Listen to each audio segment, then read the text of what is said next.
So when you make your beet juice and when you're chopping your beets, you'll notice, look, it's going to bleed red. And your carrots, when you do your carrots, it's going to bleed orange. So just know you're going to have to scrub your hands a little bit. You might have to clean out your sink with some Ajax, so just be aware of that. All right, so let's get to making this beet juice.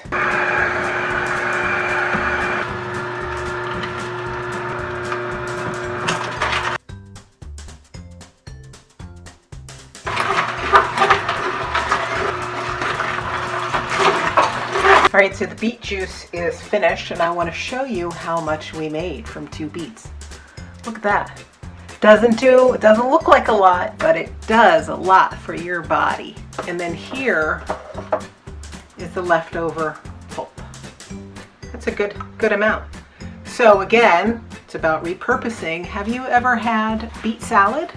I'm sure that you have, or maybe you've had plain beets. Well, you can have these raw. It makes a really nice dish. All you have to do is a little salt, pepper, some lemon, a little bit of olive oil. You could put some onions in there, or maybe you could put some scallions in there.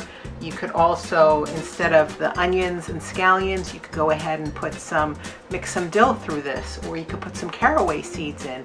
Play around with the flavor of your leftovers and see how you could repurpose it. You could make some borscht. I think borscht has beets. So just because it has a different consistency doesn't mean that you cannot use it. So check that out. And here, look at this. Amazing, right? Again, for some people it might be too much to take, but you know, if you try new things, the more you try it, the more you might like it. And if it's way too strong for you, you could go ahead and dilute this with some water. But this should make about 1 jar. There we go.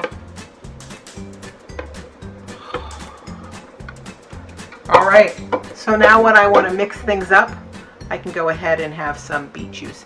And for those of you that don't like pulp, you can go ahead and use that strainer method that I've showed you in other videos. Me, on the other hand, I like it no matter how I get it. Beet juice, so good for you. Your liver is going to thank you as well. And I have to go and wash my hands.